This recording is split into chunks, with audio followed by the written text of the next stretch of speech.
है, जो आज महत्व मिला है, जो वो महत्व हमारे संविधान में डॉक्टर भीमराव अंबेडकर के प्रयासों से मिला है। और उनके जो प्रयास थे बाबा साहब के, वो प्रयास ब्रिटिश कालीन सरकारों में भी उनके प्रयास दिखाई पड़ रहे थे। वो चाहे मजदूर महिलाओं के काम के घंटों को लेकर के हो, जो वो मजदूर महिलाओं के बच्चों के पालना गृह की बात हो या शिक्षा की बात हो, वो उन पर लगातार स्त्रियों को महत्वपूर्ण बाबा साहब मान रहे थे। हिंदू कोड बिल भी बाबा साहब की इसी मंशा के तहत आया।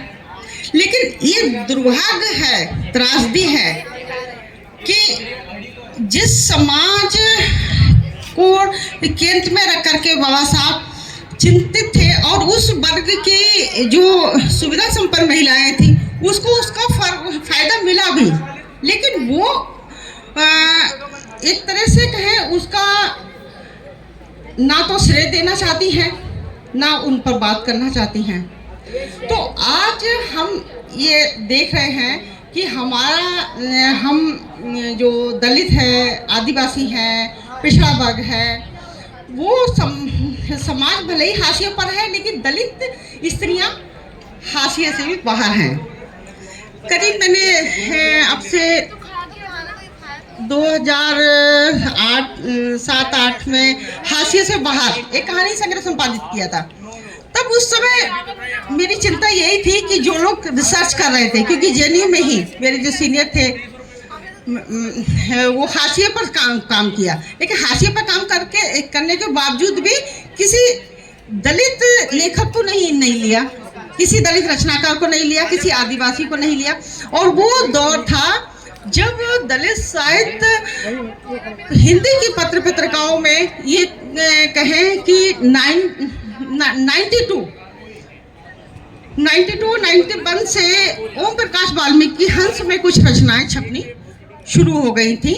हालांकि उससे पहले जो दलित साहित्य के छोटे छोटे पत्रिकाएं हैं उसमें ओम प्रकाश वाल्मीकि हो, मोहनदास नेमिशराय, कमल भारती, जयप्रकाश कदम, ये सारे साहित्यकार उन छोटी छोटी पत्रिकाओं में लिख रहे थे। 1975 में निर्णायक भीम निकलती थी, उसमें जब मैं दलित कथा साहित्य पे काम कर रही थी तो मेरी चिंता थी कि दलित पहली कहानी किसको माने, क्योंकि हिंदी की पहली कहानी बंग महिला की है, इसकी है, उसकी है। तो मुझे जब मैंने खोजना शुरू किया तो निर्णायक भीम में वचनबद्ध एक कहानी मिली मुझे। और वो कहानी ये समझिए कि उसका जो विषय जो समाज है वो आज भी वही समाज है। अंतर्जातीय विवाह को लेकर के जो एक क्रूरताएं हैं, असहमतियां नहीं कहेंगे हम, क्रूरताएं हैं।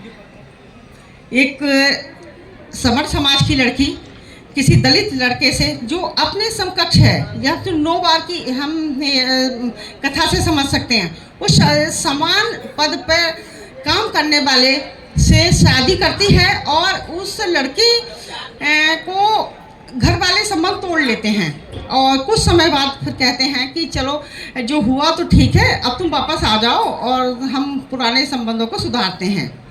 और ठीक है, सो लड़की ने विश्वास किया, आ गई। शाम को खाना वाना सब ठीक से खाया। सुबह को जब वो जाने लगे, जाने की तैयारी कर रही थी लड़की, तो भाई ने कहा कि तुम्हारे लिए अलमीरा में कुछ उपहार रखा है, जरा देख के आओ।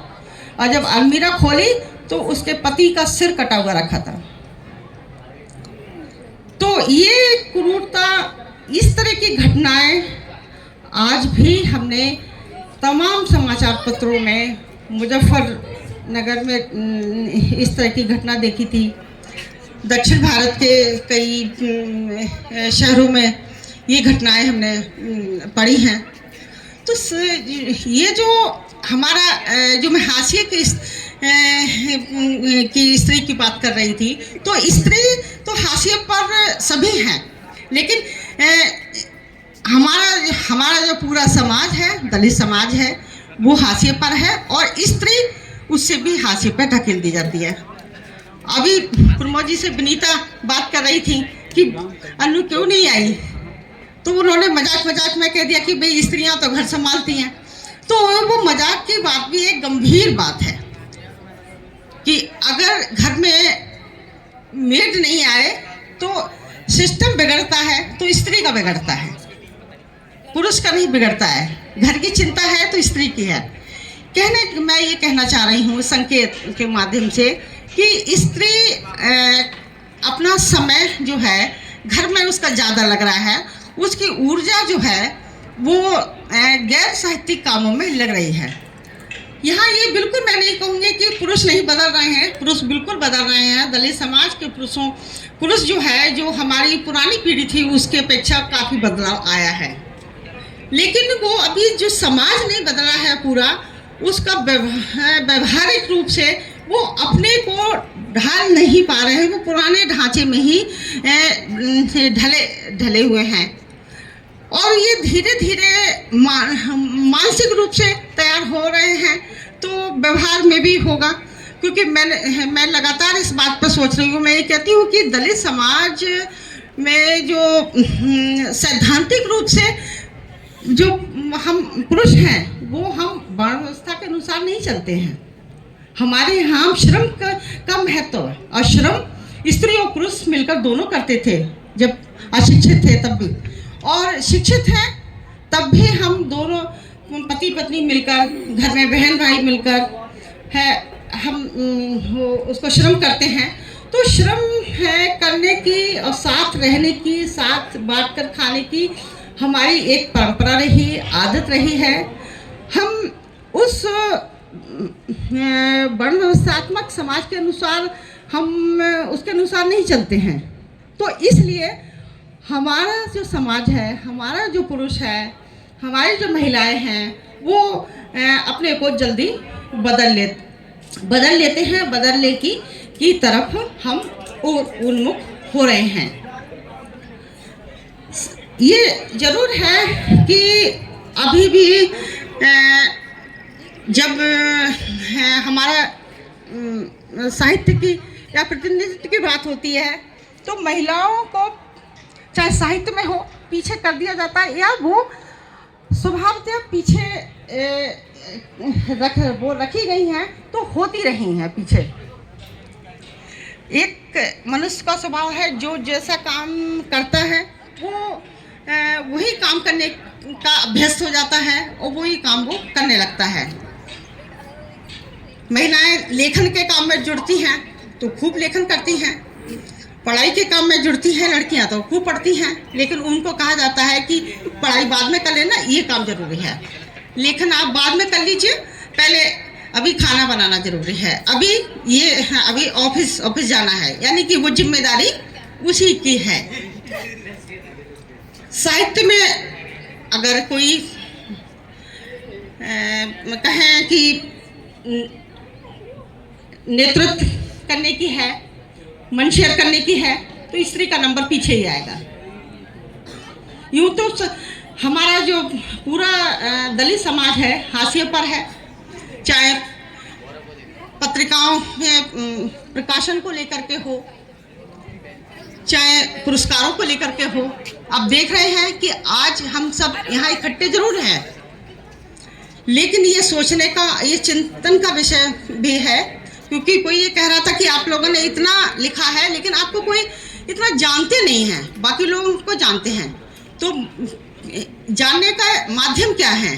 मुख्य धारा, हालांकि संख्या में तो हम ही ज़्यादा हैं, लेकिन जो सत्ताएं हैं, जो मुख्य धारा है, जिसमें पत्र पत्रिकाएं हैं, मीडिया है, समाचार पत्र हैं, वो सारे उनके हाथ में हैं। पुरस्कार हैं, अगर पुरस्कारों की बात तो होती है, चाहे साहित्य अकादमी हो, हिंदी अकादमी हो, या छोटे मोटे और पुरस्कार हों, दलित समाज को किसी को एक आध को दे दिया उपेक्षा से, तो दलित महिला साहित्यकारों का कहाँ कहाँ नंबर आएगा, कौन उनको पहचानेगा। बहुत सारे हमारे हिंदी साहित्य में ही ऐसे लोगों को साहित्य अकादमी मिला है जिनकी पहचान पुरस्कार के बाद हुई है, काम से पहचान नहीं हुई है। तो ये जो सत्ताएं हैं, जो बाबा साहब सामाजिक सत्ता की बात कर रहे थे, तो वो जो सत्ता है तो वो सामाजिक सत्ता जब तक हमारे हाथ में नहीं होगी तब तक हमारी जो दलित साहित्य की जो मुहिम थी, जो लक्ष्य था, जो हमारे पूर्व साहित्यकार लेके चले थे, क्योंकि दलित साहित्य के बारे में ये बहुत कहा जाता है विद्रोह का साहित्य है, ये दलित साहित्य आक्रोश का साहित्य है।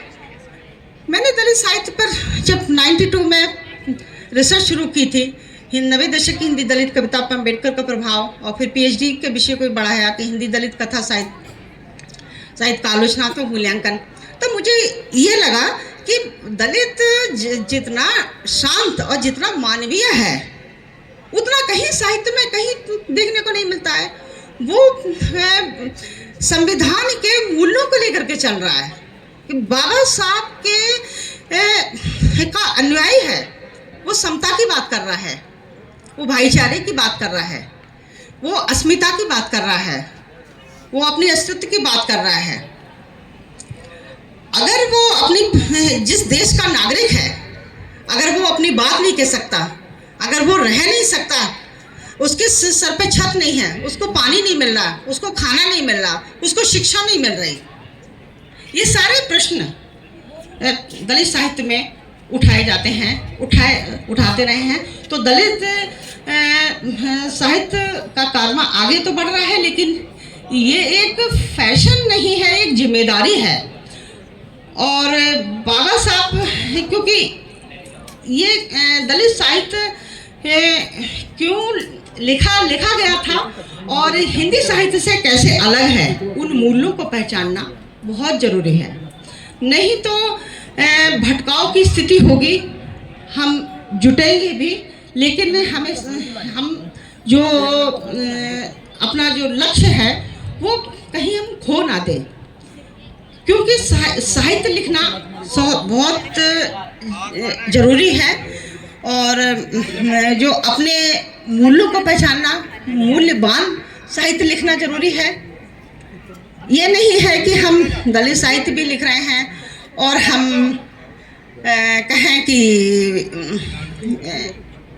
हम शाम को जाकर के मूर्ति पूजा भी कर रहे हैं, क्योंकि दलितों का जो उनकी अमानवीय स्थिति में जो उनको पहुंचाया है, वो किस व्यवस्था ने किस कारणों से पहुंचाया है, वो कारणों को पहचानना और उन कारणों को छोड़ना, और कैसे हम मानवीय बने, कैसे हम अपने साहित्य को सही रास्ते पर ले जाएं और लिखें। यही मेरा आप लोगों से नई पीढ़ी, क्योंकि बहुत उत्साहित है, बहुत भीड़ हम देख रहे हैं, लिख भी रही है, और इसी के साथ में मैं आयोजकों का और इस मंच का धन्यवाद करती हूँ कि मुझे अपनी बात करने के लिए यहाँ बुलाया। धन्यवाद। बहुत धन्यवाद मीनू जी, बड़ी ही